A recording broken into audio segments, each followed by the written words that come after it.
DWIZ Digital Accounts. Kasama ang magbibigay ng kakaibang drive sa umaga. John Ibanez, DWIZ. Pasada, pasada, balita. Tuloy sa pagbabalita ng tama. Paglilingkod ng tama. Lunes hanggang Biyernes, 7 a.m.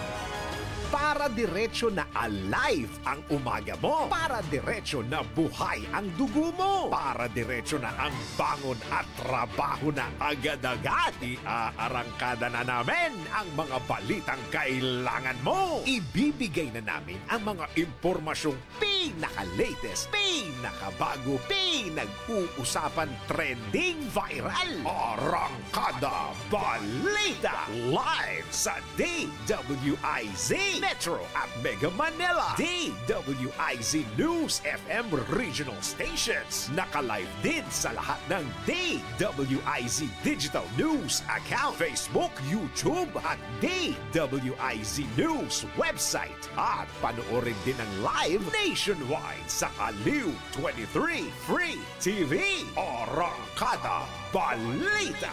Arangkada na sina Drew Nasino at si Ate Juday, Judith Estrada Larino. Gising ang morning mo sa Arangkada Balita. Live araw-araw, Monday to Friday, 5 a.m.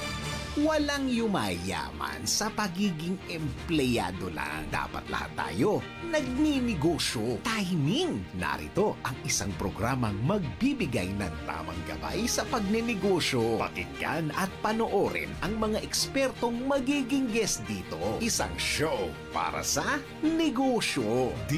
DWIZ Negosyo. Kasama sina Lito Gagni at Jerry Orbina tuwing Tuesday, Thursday at Friday, 2 p.m. Pakinggan ng live sa DWIZ. Panoorin ng live sa Aliw 23 at i-follow sa lahat ng digital channels ng DWIZ, Facebook, YouTube at DWIZ News app. Huwag munang magplano, huwag munang sasabak, huwag munang papasok sa negosyo ng hindi napapanood ang show na Negosyo. Nagbabalita, naglilingkod sa lahat ng Pilipino. Aliw Broadcasting Corporation. Noon hanggang ngayon, 73 taon sa dagupan. 89.3 DWIZ. Nagbabalita ng tama, naglilingkod ng tama. Todo balita, Lunes hanggang Sabado dito sa DWIZ FM 89.3 News Radio Dagupan.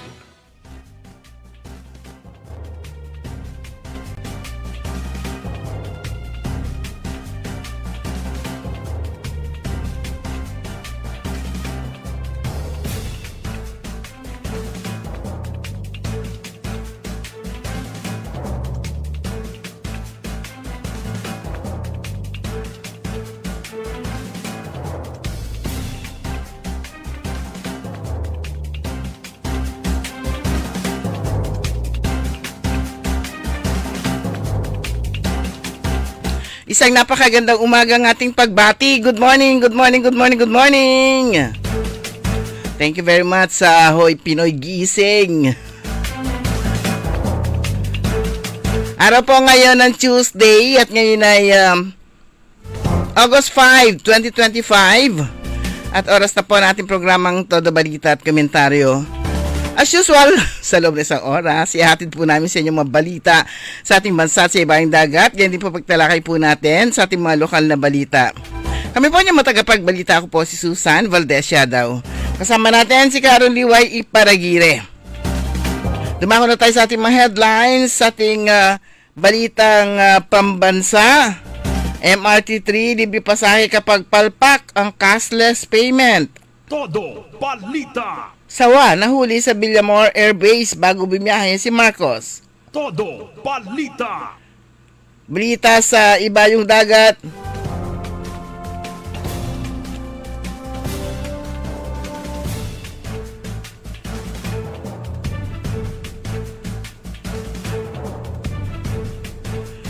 Milyong bakwit sa Pacific kontra tsunami, nakauwi na. Todo Balita. Sa ating mga balitang lokal, panawagan ng MHO pag-iingat sa kalusugan ng komunidad, dala ng WILD diseases. Todo Balita. Bagong BFP Alaminos nag-courtesy call kay Mayor Celeste.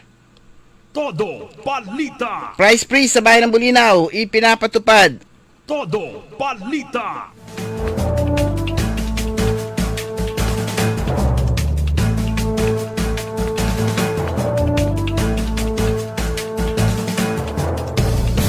Dumako na tayo sa detalye natin mga balita. Magbibigay ang Department of Transportation o DOTR at MRT3 ng libreng single journey tickets sa mga pasaherong makakaranas ng error sa pilot run ng cashless payment. Starting Monday, August 4, the Department of Transportation and MRT3 will provide free single journey tickets to passengers who are unable to tap out at MRT3 stations due to system error during the pilot run of cashless payments in the train line ayon sa statement ng DOTR. Ginawa hakbang nito bilang tugon sa reklamo nilang pasahero na sinisingil ng 28 kapag hindi nakapag-tap out para maka-exit. Humingi naman ng pangunawa si DOTR Secretary Vince Dizon sa mga pasahero na nararanasan nilang problema sa pilot run ng cashless payment sa MRT3.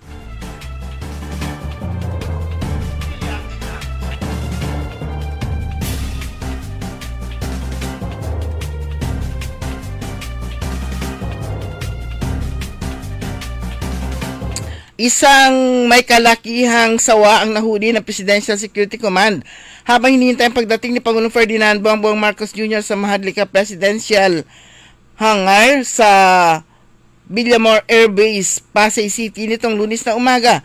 Isang sundalo natuklaw habang hinuhuli ang sawa at agad na dinala sa pagamutan. Inilagay agad sa sako ang sawa matapos na pagtulungang hulihin ng mga sundalo.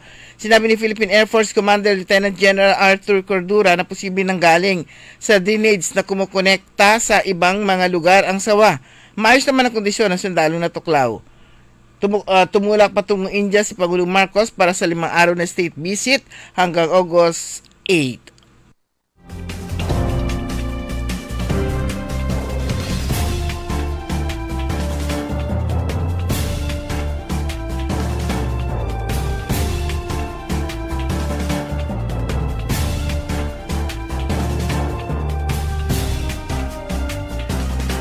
Samantala, nirekomendahan ng Department of Agriculture kay Pangulong Ferdinand Bongbong Marcos Jr. na taasan ng taripa sa imported na bigas at pansamantalang ipatigil ang importasyon upang maprotektahan ang mga lokal na magsasaka. Ayon kay Presidential Communications Office Secretary Dave Gomez, ang rekomendasyon ay pag-uusapan ng gabinete kasama ang Pangulo sa sidelines ng state visit nito sa India. Matatandang nilagdaan ng Pangulo ang Executive Order No. 62 noong June 2024 na nagtaktakda ng 15% taripa sa imported rice mula sa dating 35% sa layuning may baba ang presyo ng bigas sa bansa. Nakapaloob sa EO na nasasailalim sa period ng review o kada 4 na buwan ang epekto ng 15% taripa sa imported rice.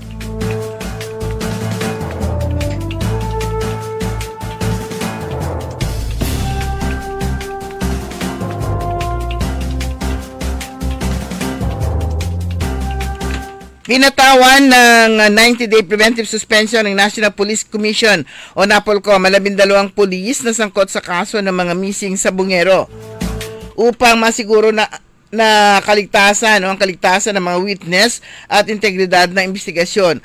Ang resolusyon na inilabas ni NAPOLCOM Vice Chairman Attorney Rafael Calinisan na natanggap pa rin na rin ni PNP Chief Police General Nicolas Torre III. Kaugnay ito sa inihaing motion ng whistleblower na si Julie Patidongan alias Totoy laban sa naturang mga pulis na nakitaan naman ng NAPOLCOM ng probable cause dahil sa strong evidence of guilt na mga ito. Kabilang sa mga respondents na pinangalanan ng NAPOLCOM ay sina Police Colonel Jacinto Rodriguez Malinaw Jr., Police Lieutenant Colonel Ryan J. Orapa, Police Major Mark Philip Simborio Almedia, Police Executive Master Sergeant Aaron Ezra Lagahit Cabillan, Police Chief Master Sergeant Arturo Opalya de la Cruz Jr., Police Staff Master Sergeant Joey Natanawan Encarnacion, Police Staff Master Sergeant Mark Anthony Aguilo Manrique, Police Staff Master Sergeant Anderson Orozco Abari,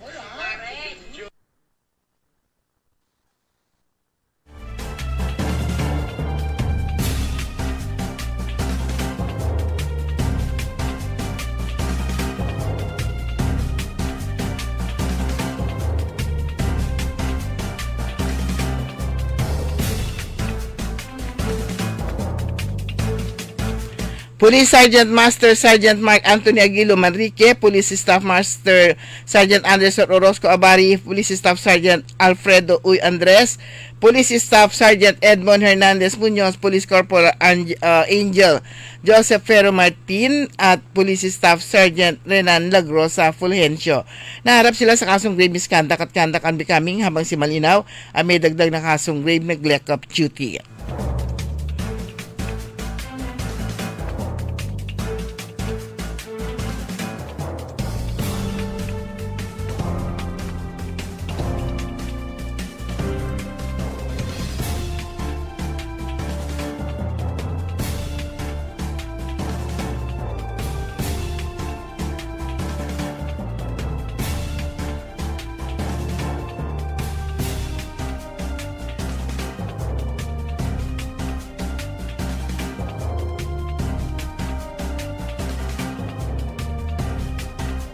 Dumako naman tayo sa ating balita sa ibayong dagat. Nakauwi na sa kanilang mga tahanan ang milyong mga bakwit sa Pacific. Ito ay matapos na rin bawiin ng banta ng tsunami na naganap na 8.8 magnitude na lindol sa baybayin ng Kamchatka Peninsula sa Russia noong itong nakaraang mga araw. Isinagawa ang mass evacuation mula Japan hanggang Hawaii, Chile at Ecuador. Bunsod na rin ang nasabing pagyanig kung saan tinatayang aabot sa 4 na metro ang posibleng taas ng alon. Nauna rito tinatayang 2 milyong individual sa Japan ang in-evacuate, kung saan pati ang Fukushima nuclear plant ay pansamantala ring inilikas. Isang babaeng Hapones ang nasawi makaraang mahulog umano ang kanyang sasakyan sa bangin habang lumilikas. Higit 1.4 milyong katao naman ang nagbakwit sa Chile, habang sa Galapagos Island ay bahagyang pagtaas ng tubig dagat lamang ang naitala at mabilis ding bumalik sa normal ang sitwasyon.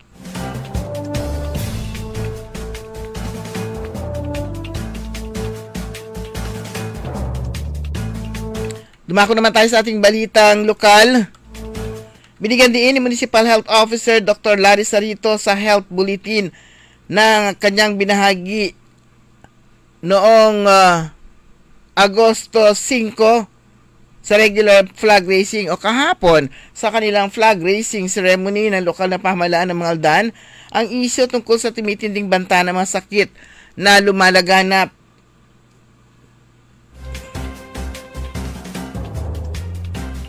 Tuwing tag-ulan gaya ng waterborne and food diseases, influenza-like illness, leptospirosis at dengue o wild.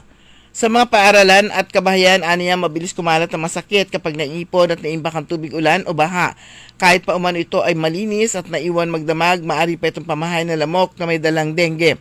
Kalakip nito ay ang hangarin ng lokal na pamahalaan sa pamumuno ni Mayor Bonafede Vera Pairayno ang pagkakaroon ng lipunang ligtas, malusog at malayo sa anumang sakit. Naglabas ang Department of Health ng babala ukol sa posibleng pagtaas ng mga kaso na ugnay na rainy season illnesses. Ayon pa sa DOH, tuloy-tuloy ang pagbaha ng ilang bahagi ng bansa kaya't mas mataas ang tsansa ng pagkakaroon ng mga sakit.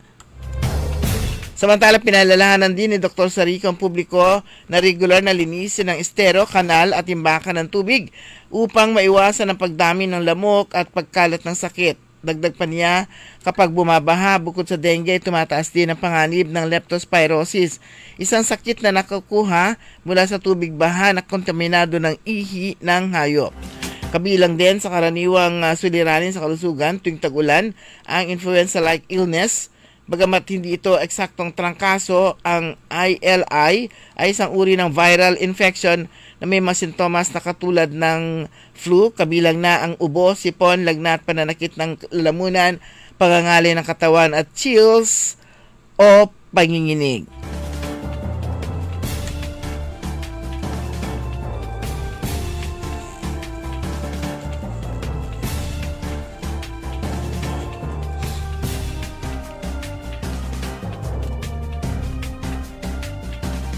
Samantala, sa bayan ng Bulinaw, alinsunod sa deklarasyon ng State of Calamity sa nabanggit na bayan, ayon sa Sangguniang Bayan Resolution No. 2025-108, maigpit na ipinaalala sa publiko ang pagpapatupad ng price freeze sa mga pangunahing pangangailangan batay sa Section 6 Republic Act No. 7581 o ang Price Act. Ito ay nangangahulugang hindi maaaring magtaas ng presyo mga tindahan, negosyante, sa mga pangunahing produkto sa loob ng 60 araw mula July 28, maliban kung ito ay mahalagang o maagang baguhin ng direktiba mula sa opisina ng Presidente. Ang paglabag ay maaaring patawan mula multang 1,000 o 1 million pesos pansamantala o permanenteng pagsasara ng negosyo at iba pang parusa ayon sa batas.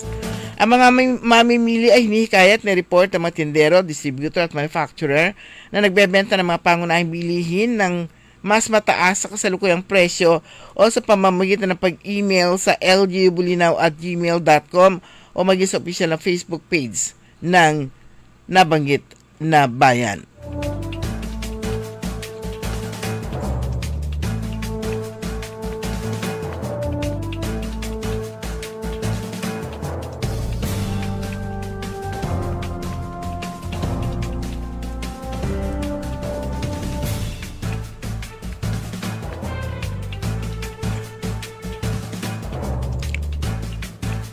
Dumako naman tayo sa ating balitang sports.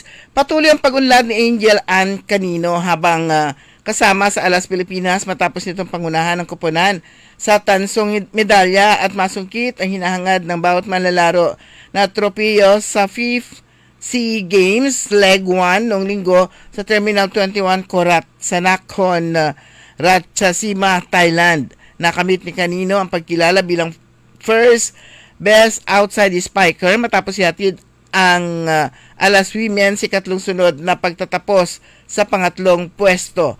Una na pinamalas ng mahusay na spiker ang kahalagahan sa alas sa pagpalo sa kinakailangang puntos upang mapanatili ang Pilipinas na may medalya sa rehiyon kasunod ng 4 na set na panalo, 25-20, 25-20, 16-25, 25-13 laban sa Indonesia. Ito ay ikatlong individual na parangal sa Lazal Stars sa international na torneo sa pagdagdag ng CV League Best Outside Spiker sa kanyang AVC Nations Cup Best Outside Spiker Award sa nagawa ng alas na pagsungkit sa pilak na medalya ngayong taon.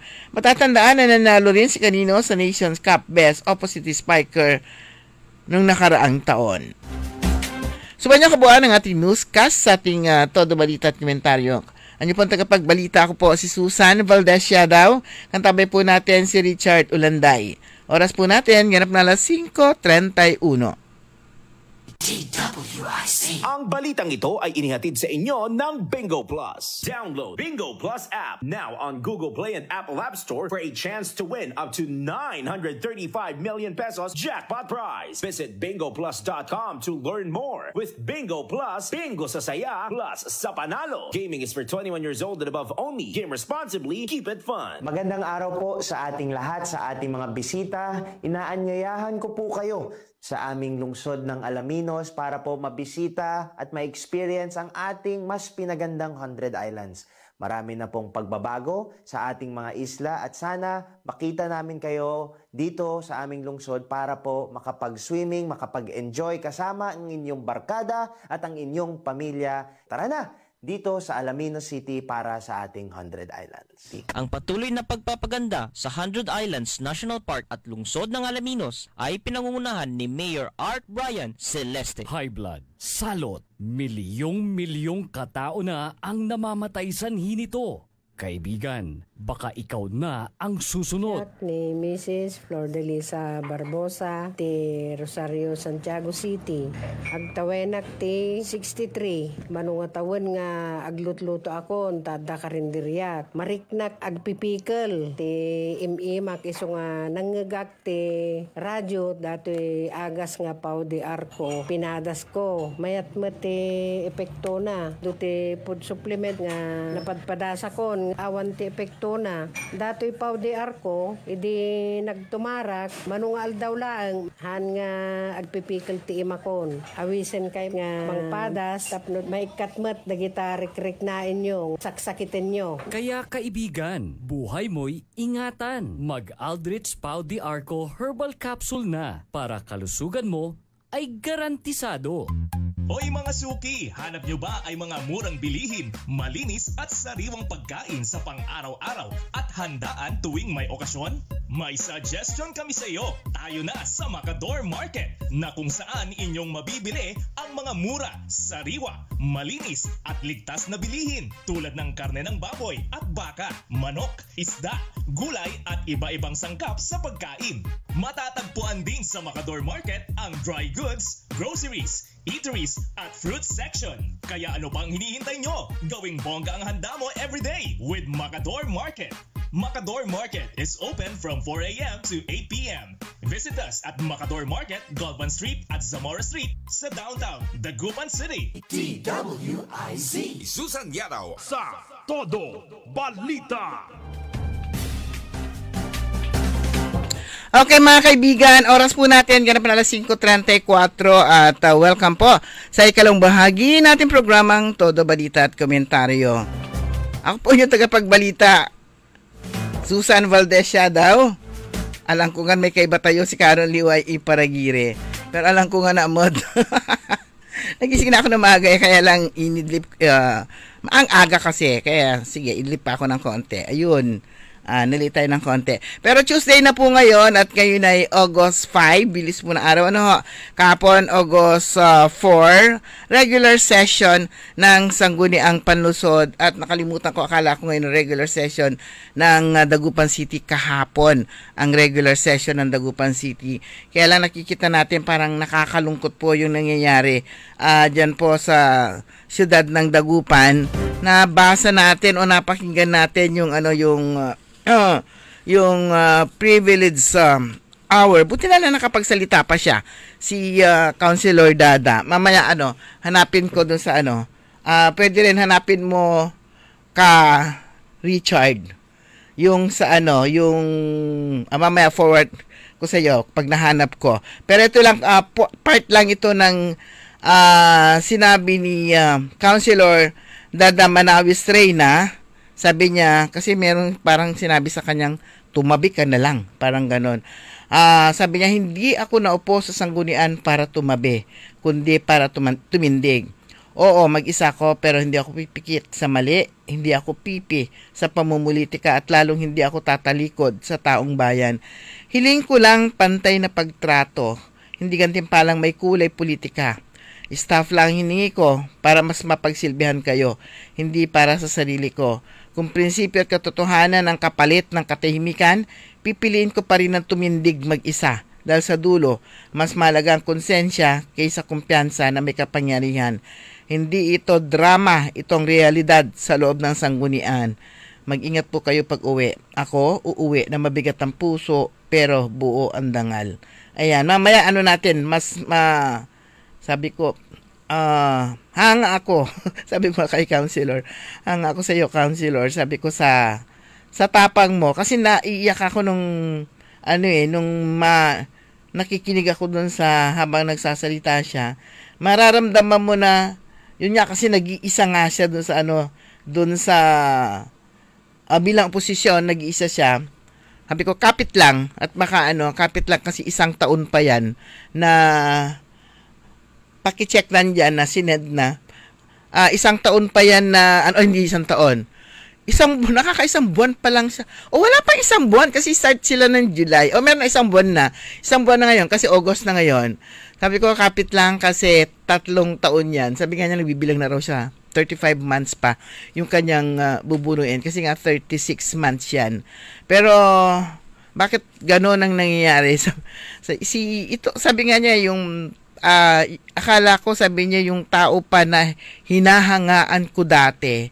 Sabi gano'n. I-ano mo nga kasi para mas gusto kong pakinggan yon yung nagsalita si Councilor Dada diyan sa Sangguniang Panlunsod kahapon. Sabi ko ano nangyayari na dito kay Councilor, andito kay Vice Mayor Kua nung masinimulan niya yung sumigaw.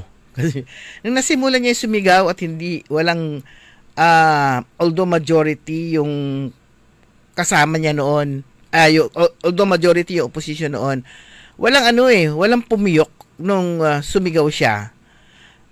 Ito yung pinag-usapan nila noon yung tungkol sa pagpasa ng budget. Ay kung sumigaw siya, yung talagang halos, alam mo yung halos punong-puno yung hall na mabibingi ka talaga. Ang sigaw lang niya, ipasa nyo! Pero talagang, hindi ko magaya. Ang laki ng boses niya na talagang buong-buo na talagang kumakasigaw talagang sigaw to the max talaga.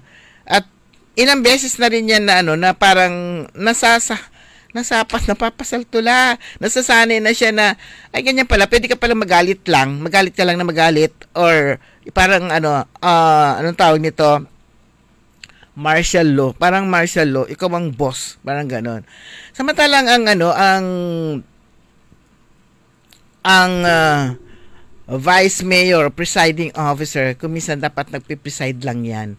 Hindi yung ikaw na yung parang nagja-judge ka na ng wala pang kaso, nagja-judge na siya. Kumbaga humahatol ka na wala pang kasong pinag-uusapan. Ang tindi, nakakalungkot po na panuorin, buti na lang hindi na ako ngayon nagko-cover doon.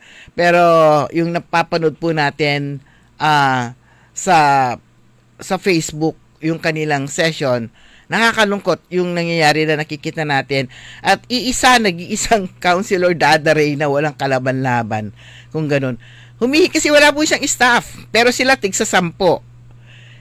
Sabi nga ba niya, hindi ba siya halal ng taong bayan? Ready na, ka Richard, yung kay Councilor Dada, lang natin. Iparinig natin sa ating mga kababayan sa Dagupan para at least alam nila kung papaanong kahit na nag-iisa siya, hindi siya natatakot magsalita, tumayong mag-isa. Kumbaga parang sisiw lang siya, kasama niya lahat doon, mga leon, pero nandun pa rin siya nakatayo at ginagampanan pa rin niya yung kanyang trabaho bilang halal na opisyal, bagamat nag-iisa nga ng syudad ng Dagupan.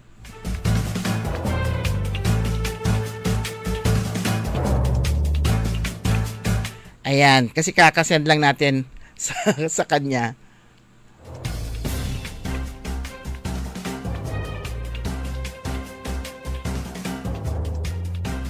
Ayan, so sabi niya pwede daw ba video? Mas okay nga, di ba? Kasi marami tayong mga listeners sa Facebook. Ayan, yung mga hindi nakapanood ng session ng Sangguniang Panlunsod. Ito po, bahagi ito ng pagsasalita ni Councilor Dada Reyna diyan po sa isinagawang regular session kahapon. Ang suggest ko lang po ay tumabi na lang kayo sa gilid at manood na lang kayo. Maraming salamat. Mr. Chair, nais ko lang pong sagutin at dinawin ang issue pong ibinato nyo sa akin kaugnay sa aking kahilingan na mabigyan po ng staff. Mr. Presiding Officer, malinaw naman po sa lahat po ng mga kasama nyo sa super majority ay nabigyan nyo po ng staff. Pero ako lang po ang hindi.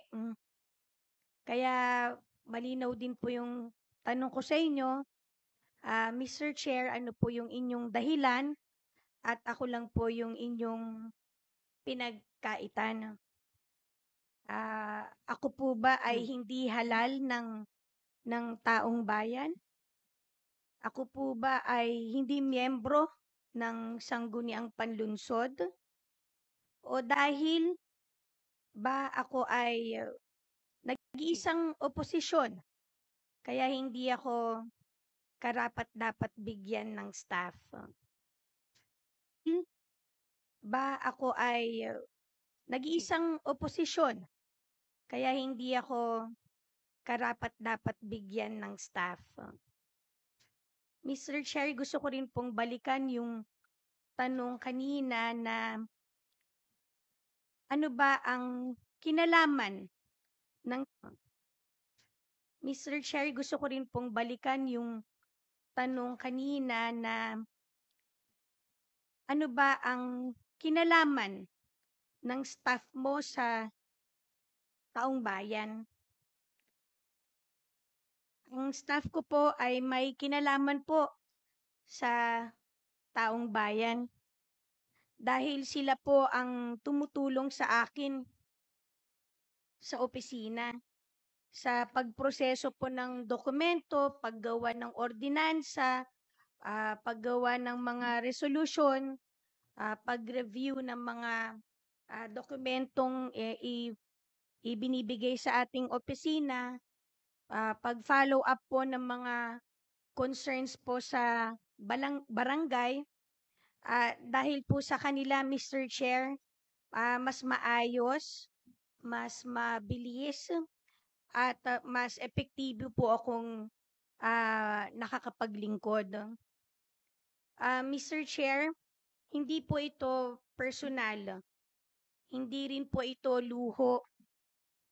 Isa po itong suporta para po sa mas mahusay na serbisyo publiko. Mr. Chair, opo, alam ko pong pribileyo o privilege ang pagkakaroon po ng staff, pero wag naman po sana nating gamitin ang pribileyong ito at gawing kaparusahan sa mga gaya ko po. Kung tunay po kayong naniniwala, Mr. Chair, sa patas, makatao, at transparent na pamumuno, sana naman po ay maging pareho ang trato nyo sa lahat ng halal ng bayan. Kahit hindi po tayo magkakampi sa politika. Wala po akong ibang hiling, Mr. Chair, kung di po ang makapagtrabaho ng maayos at makapagsilbi po ng tapat. Sana po ay wag niyo po akong hadlangan sa bagay na iyon.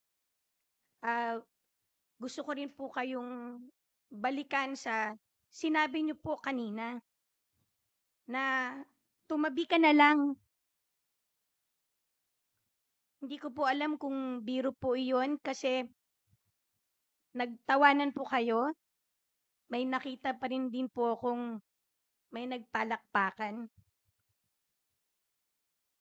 Dahil kung biro po yun, hindi po ako natawa. At kung ito po ay seryoso, Mr. Chair, mas lalo pong masakit pakinggan. Hindi lang po bilang konsihal, kundi po bilang tao. Ginoong presiding officer, hindi po ako naupo rito para lang manahimik. Ako po ay hinalala ng taong bayan, hindi para tumabing, kundi para po tumindig. Hindi para manood, kundi para po magsalita. Hindi para sumang-ayon sa lahat. Hindi para kumatawan sa mga hindi po naririnig. Kapag sinabihan mo po ang isang halal ng bayan na wag pong magsalita, ang sinasakal mo po ay hindi lang ang kanyang karapatan, kundi po ang boses ng taong nagtiwala po sa kanya o sa akin.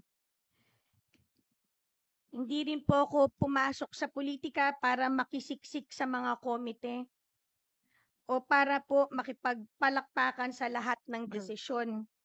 Nandito po ako para bantayan. Din po ako pumasok sa politika para makisiksik sa mga komite o para po makipagpalakpakan sa lahat ng desisyon. Nandito po ako para bantayan ang tama at ipaglaban ang nararapat kahit ako lang po mag-isa. Ang pagsasalita po ng katotohanan, lalo na po sa panahong napakahirap pong magsalita, ay hindi po kabastusan. Ito po ay sa tingin ko katapangan.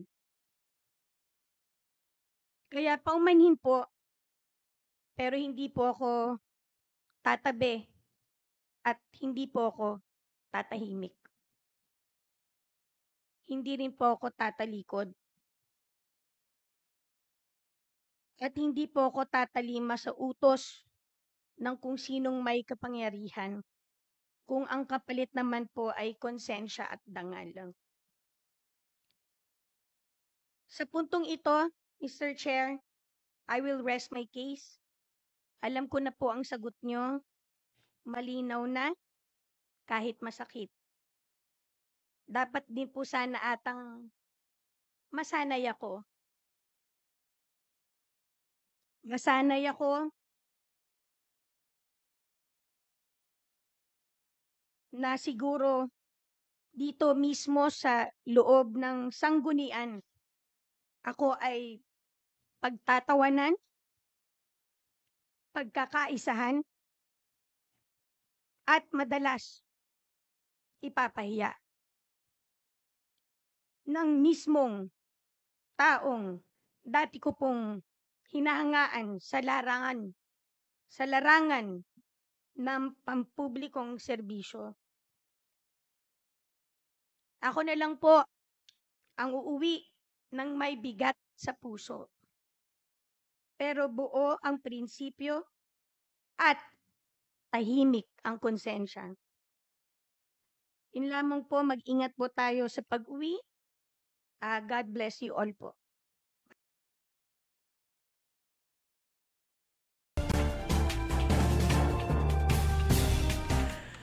Hi! Inabangan ko pa kung merong isasagot. Sobra, no? Ang tindi. Ang tindi, pero saludo tayo dito kay Councilor Dada. Nag-iisa. Small but terrible. Grabe, ha? At ang ano talagang, ano sabi sa kanya? Tumabi ka na lang at manood. Hindi ko masabi kung ano yung adjective na gagamitin ko para i-describe ka, Vice Mayor Kua. Oras po natin mga kaibigan, alas 5:50. Babalik po tayo pagkatapos po lamang ng ilang paalala. DWIC. Ladies and gentlemen, the new face of your favorite resto bar in Dagupan City. The original party place in town. The Music Warehouse Club Dagupan City. No need to go to Manila's top bars like Silo and BSK Club. Dagupan has it all. Fully air-conditioned with free entrance, free parking, and restrooms for all. Doors open at 7 p.m. Do well, live well, and dress really well. Find us at Paris Street, Barangay Pogo, Chico. Contact us at 075-522-2617. Reserve your tables now. High blood, salot, milyong katao na ang namamatay sanhi nito. Kaibigan, baka ikaw na ang susunod. Ako ay si Maria Lunag ng Cordon Isabela, 16 years old. Yung asawa ko may diabetes, cholesterol, may high blood. Narinig ko sa radyo, mabisa daw yung Pau capsule. Bumili ako, pinainom ko sa asawa ko. Gumaling siya at lumakas.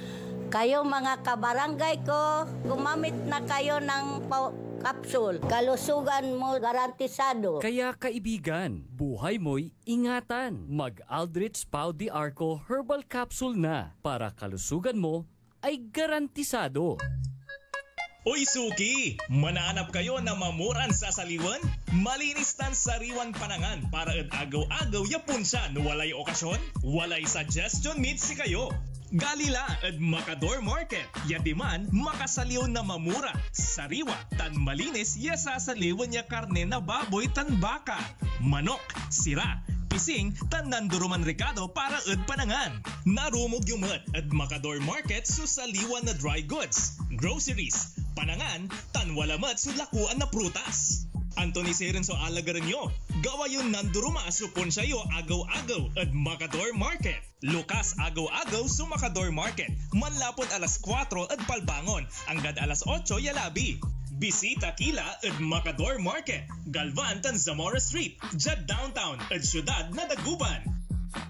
DWIZ Susan Yadaw sa Todo Balita.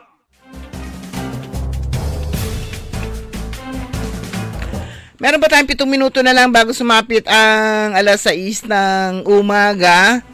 Hindi ako makamove on. Hindi ako makamove on. Ano ba yan? Diyos ko dahil, ang bigat naman sa dibdib nun. Ay nako, kapit lang. Councilor Dada, maraming nagmamahal sa'yo. Ayan, maraming nagmamahal sa'yo. Good morning kina Ernesto Mosada, sina Sofia Mamaril Matias, si CX Senting, Ariel Tirao, at lahat pa natin matagapakinig. Good morning, DC Vian, Venice Chua Armas. Yan, maaga siya nagising. Ayan, sinamamata. Taka muna. May luha sa aking mata. Nayak talaga ako doon. Buti na lang, ang tindi nun ha. Ang hirap ng kalagayan ni Councilor Dada. Humihingi lang siya ng staff. Ano sabi? Tumabi ka na lang, manood ka na lang. Ano ba naman yan? Ba't may ganyan ka naman, Bay? Sobrang bastos naman yan. Bastusan na yan eh. Ano ba yan? Di bale, ang tao na ang huhusga mamaya. Kasi na parang, anong tawag nito? Di ko nga ma-describe. Paano ko nga i-describe, Vice? Parang nasarapan na siya doon sa ginagawa niyang pambubuli. Ayan. Kasi, unang beses na ginawa niya ng bully, yung sinisigawan niya yung mga councilors, tatahimik lang naman sila eh. Tapos, palagi yan. Tapos, nagsasalita sila, hindi niya pinapansin. Nagsasalita sila, sinasabayan niya. Ano ba yun? Sabi nga, siya yung presiding officer, dapat mataas ang respeto ng taong bayan sa kanya. Kanyang makonsehal sa kanya. Pero, yung ginagawa naman niya, paano mo i-respeto? Pero bilibak talaga ako dito kay Councilor Dada. Nairaos niya. Imagine mo, sabi ko nga, parang nga siyang sisiw lang eh. Nang kasama niya nandun mga, sige, hindi na leon kasi kakainin siya ng mga leon. Mga Texas, sabihin natin mga palaban sa sabong. Tapos isang sisiw lang. Pero, ayun ako ha, ang galing. Bilib pa rin ako. Wag na, kung ayaw kang bigyan ng staff, wag na. Sabi ko nga eh, kung pwede lang mag-volunteer lang siguro ng mga kaibigan niya para lang meron siyang may makasama siyang staff dyan sa sangguniang panlungsod. Sabi niya, tumabi ka na lang, manood ka na lang. Ang bastos Pero sabi ko yung bastos hindi yun enough. Sabi ko, hindi ko nga alam kung ano yung word na akma para ma-describe itong vice mayor na ito ng siyudad ng Dagupan. Sige na nga, para makamove on ako, lipat muna ako sa sangguniang panlalawigan. Kahapon po nagkaroon ng, siyempre regular session po ng every Monday, wala namang gaanong agenda, pero nagkaroon po ng question hour para sa sina Dr. Maria Vivian Espino, ang Acting Provincial Health Officer ng Pangasinan, at si Dr. Tracy Lou Bitoy, ang Acting Provincial Hospital Management Services Officer ng Provincial Hospital Management Service Office. Inquiry on the status of dengue and HIV cases in the province of Pangasinan, as well as provincial government hospital operations concerned. So, kahapon, isa sa mga natalakay nga, ito nga yung cases nga po ng HIV dito po sa Pangasinan, although hindi nga naman nila pwedeng sabihin kung sino yung mga tawag nito, yung mga merong HIV na, pero alarming po yung kaso. Alarming yung data ng HIV po dito sa lalawigan ng Pangasinan. So, parang simple lang naman yung simple lang yung advice ni Dr. Villar Espino o Dr. Vivian Espino. Ang sabi lang niya dapat maging safe sex. Sa mga lalaki may asawa, sa mga lalaki, kailangan maging tapat kayo sa inyo. Kailangan maging tapat kayo sa inyong asawa. At yun nga, safe sex. Gumamit ng condom, kantura. At saka yung ano rin ngayon, kaso rin ng dengue, pinag-usapan din at kung ano pa. Pero ang matinding ano dito, kinwestiyon ng mga board members kasi nga, ang sabi nga, lagi nga sinasabi itong si Dr. Tracy Lou Bitoy. Siya naman yung Acting Provincial Hospital Management Officer o Service Officer. Siya yung in charge sa mga hospital dito po sa lalawigan at yung nga po yung napag-usapan, yung balance billing o zero balance billing. Merong ang sinasabi po nitong si Dr. Bitoy, ang utos talaga ni Governor Monmon Gico III, yung talagang hindi mahirapan yung ating mga kababayan sa yung pagpapanatili o yung kailangan talagang malusog yung ating mga kababayan, magbigyan ng libreng serbisyo sa mga ospital. Pero meron humirit na mga board members, lalo na dyan sa 1st District, bakit daw, ayun nga, ang utos nga ay libre, pero bakit hindi naman? May mga ganun At saka meron yatang mga nganak na hindi tinanggap. So mga ganun, hindi tinanggap na mga anak, kaya nanganak na lang sa kumadrona. Bawal na ngayon naman mga anak sa kumadrona Di pa pinagbabawal na po yung kaya nga meron yung meron nga birthing station, birthing facility kasi po i-discourage na yung pagpapaanak ng mga kumadrona sa bahay. Itong itong merong instance na hindi tinanggap sa ospital. Pero yung sinasabi po nila, kasi daw never nagpa-check up. Kaso nga nasa hospital na, never nagpa-check up, wala siyang record, hindi siya tinanggap. So, yun. Kaya nga sabi nitong si Dr. Bitoy, parang ngayon lang nila nalaman, buti na rin daw at nagkaroon ng ganyan na mga pag-usap, at least nalalaman nila yung problema sa ibaba. Kasi iba yung utos sa taas, iba naman yung ginagawa sa ibaba. So, yun. Meron din yung mga libre nga lahat. Wala naman mabiling gamot. So, ang advice sa kanila, bakit hindi kayo bumili ng extra gamot? Maganda nga yung mga facilities, equipment, pero bakit kinukulang ang gamot? So, imbis na wala na silang gagastusin, yung mga pasyente, mapipilit na silang bumili ng gamot sa labas. So, may mga ganun. Kaya ang sabi nga nila, ito po yung kagandahan kasi nalalaman namin yung problema sa ibaba. At yung nga, kailangan pa ba, sabi nga ganun, kailangan pa ba naming lahat ng mga pasyente, kailangan pa namin magbigay ng sulat o endorsement para lamang tanggapin sila? Ganon.